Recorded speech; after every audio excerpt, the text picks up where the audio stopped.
Assalamualaikum warahmatullahi wabarakatuh. Bertemu lagi dengan saya Tatik Ekawati Permana. Dalam pembahasan kita kali ini yaitu mengenai istilah-istilah dalam protokoler dan syarat-syarat seorang petugas protokol.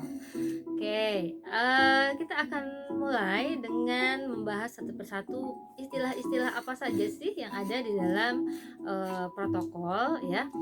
Yang pertama adalah pejabat negara. Biasa kita sebut dengan pejabat negara. Siapa sih yang disebut dengan pejabat negara ini ya? Pejabat negara ini adalah pimpinan atau anggota lembaga tertinggi negara ya. Sesuai dengan apa? Nah, ini sebagaimana yang dimaksud dengan Undang-Undang Dasar 1945. Jadi, pejabat-pejabat negara ini ditentukan oleh undang-undang. Kemudian tata upacara yang biasa kita dengar ya. Tata upacara ini adalah aturan untuk melaksanakan upacara. Jadi di dalam suatu upacara ini ada aturan-aturan yang harus kita pakai ya. Ada aturan kenegaraan, ada aturan resmi ya. Nah, jadi di sini tata upacara ini adalah mengatur bagaimana upacara itu dilangsungkan ya. Kemudian ada istilah yaitu mengenai keprotokoleran ya. Apa sih itu keprotokoleran? Keprotokoleran adalah suatu proses ya, suatu proses dan kegiatan atau suatu urutan-urutan atau norma yang harus dilakukan dalam suatu acara ya. Oke, selanjutnya adalah tomastu atau tokoh masyarakat tertentu ya.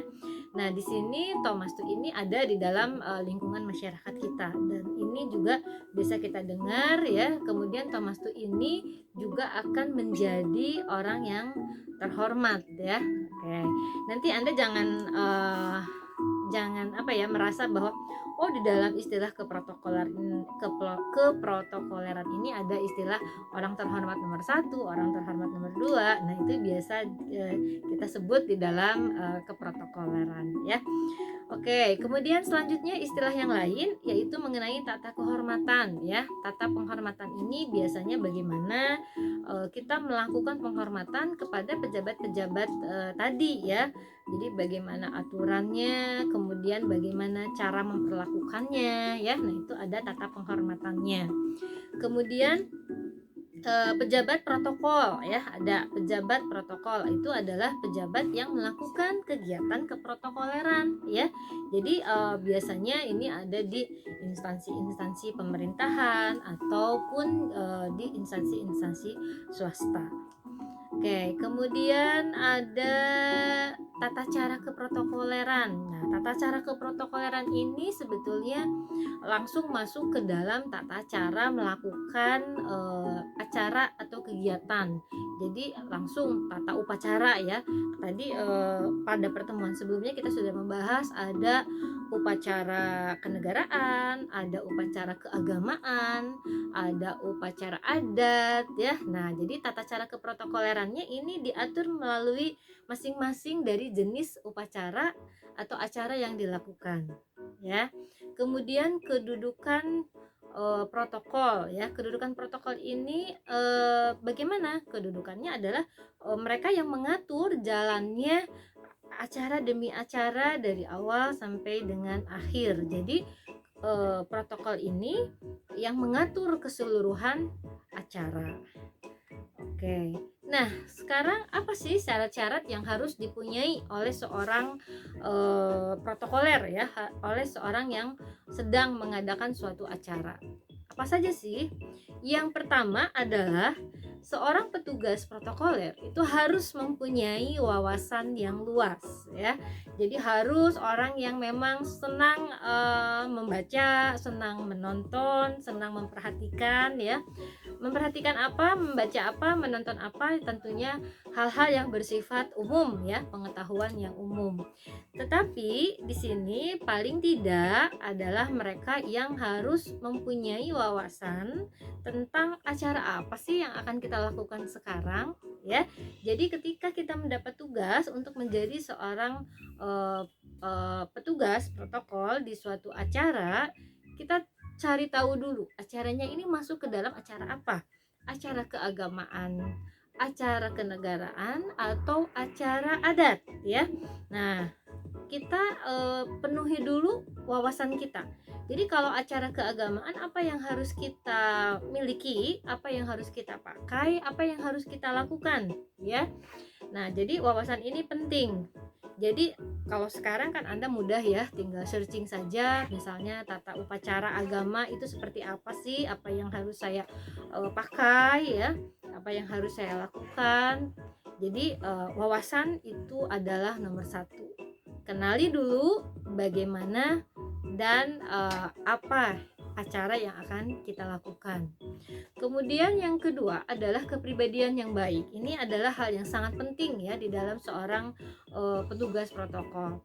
Jadi kepribadian ini termasuk di dalamnya adalah bagaimana mempunyai suatu integritas, bagaimana mempunyai tanggung jawab, bagaimana mempunyai kejujuran, ya, bagaimana mempunyai komitmen, dan bagaimana juga kita mampu bekerja sama dengan orang lain, ya, mampu memberi perintah kalau memang Anda sebagai pimpinan, ataupun mampu menerima perintah ketika kita sedang dipimpin oleh seseorang, ya.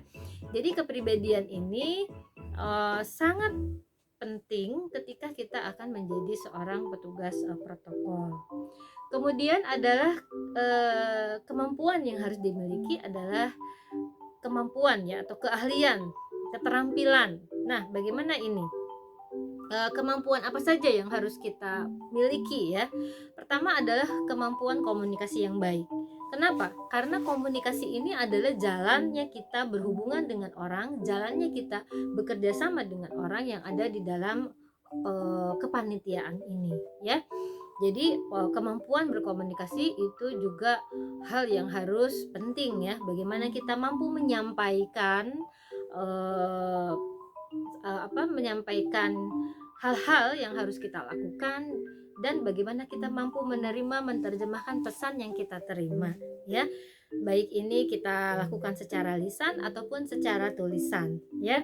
Nanti berkomunikasi ini jangan sampai terjadi satu miscommunication. Nah, kalau terjadi miscommunication nanti ini acara akan berantakan semuanya ya. Oke. Kemudian cerdas. Cerdas, artinya cerdas ini adalah tanggap ya. Jadi tanggap dalam mengartikan suatu tugas, tanggap dalam melihat situasi, peka terhadap lingkungan yang ada, dan harus bertindak seperti apa. Karena di dalam suatu acara ini sangat situasional sekali ya. Jadi kita tidak bisa hanya melihat teori saja, tetapi kita juga memang harus cepat, tanggap, cerdas di dalam melihat situasi yang ada. Apa yang harus kita lakukan? Bagaimana misalnya bila terjadi masalah A, masalah B, apa yang harus kita lakukan ya? Nah, nanti untuk detailnya kita akan pelajari di pertemuan selanjutnya. Kemudian